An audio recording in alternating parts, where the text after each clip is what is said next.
Hi everyone, I came to the woods this morning where it all began 7 years ago. I'm not sure if you can hear the bells ringing from the church nearby, and there's a bird calling, but I'm not an ornithologist, so I've got no idea what it is. It sounds a bit like a buzzard. It's not a kite because they kind of whistle, but anyway, I came here this morning with my Sony ICF-SW100, which is very battered now, and I've been trying to sort of copy a few signals, and I can't get decent audio on sideband, as if it might have an issue, but it was working fine when I came here, I don't know, a couple of months ago. But anyway, that's what happens when you venture out with very old radios. Yeah, so a bit disappointing, but never mind. It's nice just to come out in the morning and have a walk through this place. That over there, I don't know if you can see those tree sort of stumps that are broken, is what I used to call devastation clearing.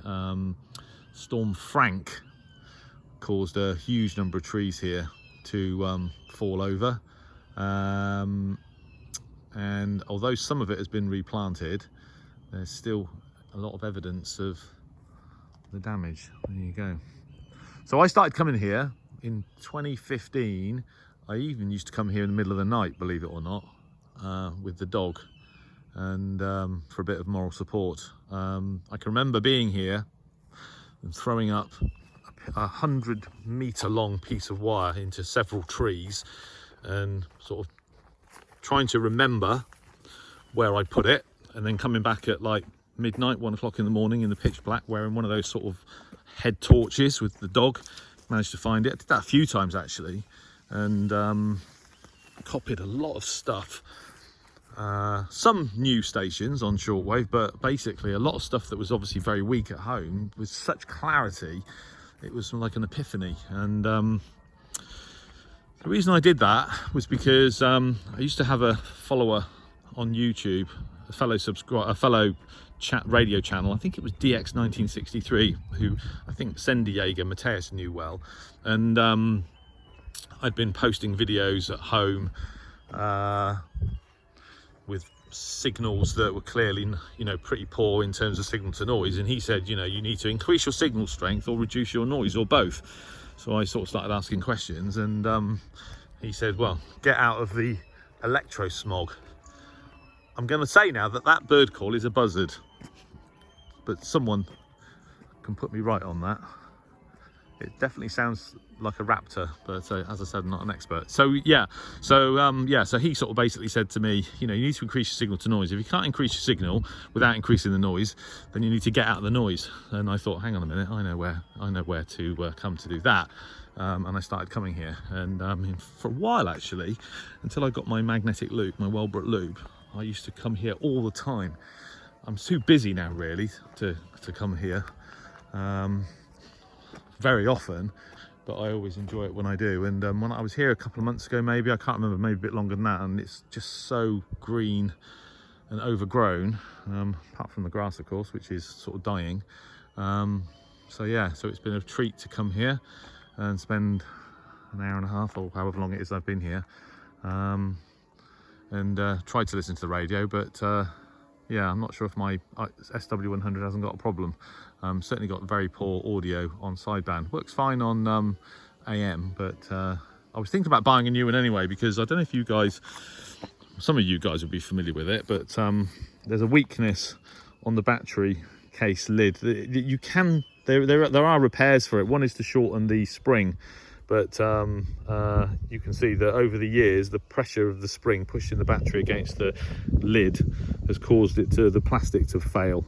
So I now hold mine together with an elastic band, and have done for quite a long time. And I used to use this radio a lot for sort of de-expeditions, and it used to live in a rucksack, and it is, well, the outside of the thing is pretty battered.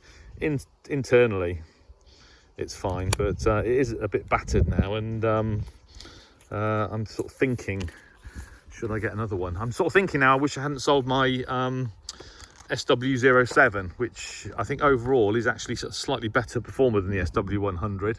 I sold it because I bought it so cheaply. It made no, you know, I bought it for like 30 quid at one of the Harwell ARS rallies and sort of sold it for sort of 200, I think it was, something like that. So I'm sort of wishing now that if this is really dying, that I should have kept that one, but never mind. Not like I don't have enough radios anyway. So there you go. So this is it. The DXing woods that I used to spend a lot of time at, and now I'm just an infrequent visitor. What you do have to be careful of is make sure you don't stand on any animal doo-doo, because there's quite a lot of people walk their dogs here, but there's a lot of critters running around here at night, I'm sure. So I think I've done this sort of video before. I've come down here, not really been inspired with what I've heard, but just done a video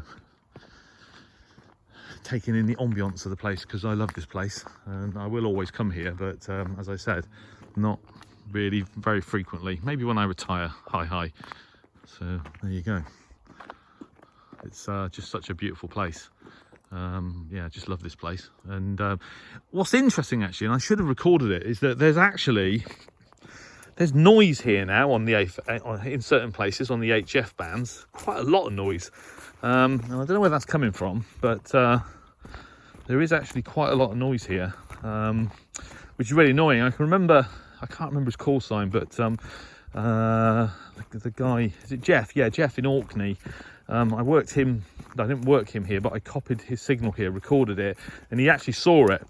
And you could just hear a sort of some electrical hum in the background. It wasn't very loud, but it was there, and I'm sort of thinking, I'm in the middle of a wood here, which is quite large, and trying to listen to this ham radio signal, and I'm getting electrical noise. So don't know. I can see a 5G transmitter.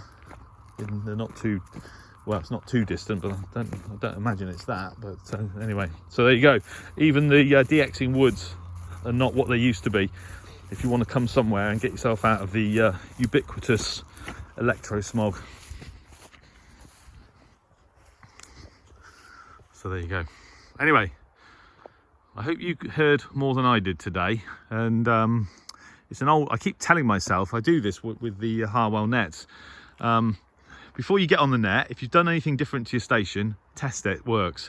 If you've swapped radios and using a different antenna, whatever, test it. And if you decide to come to the woods or go out of the house and go somewhere with a radio and see what you can hear, always a good idea to make sure that radio's still working, particularly if you haven't used it very much.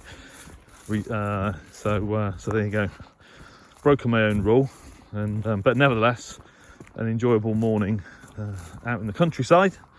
And I'll probably switch on one of my rigs when I get back to the shack and carry on there. So there you go. What a nice way to spend a couple of hours on a Sunday morning. Anyway, I wish you all the best. Good DX, whether you're into amateur radio or just DXing. And no doubt I'll be in contact with some of you via the comments on the channel. So with that, all the best, and 73.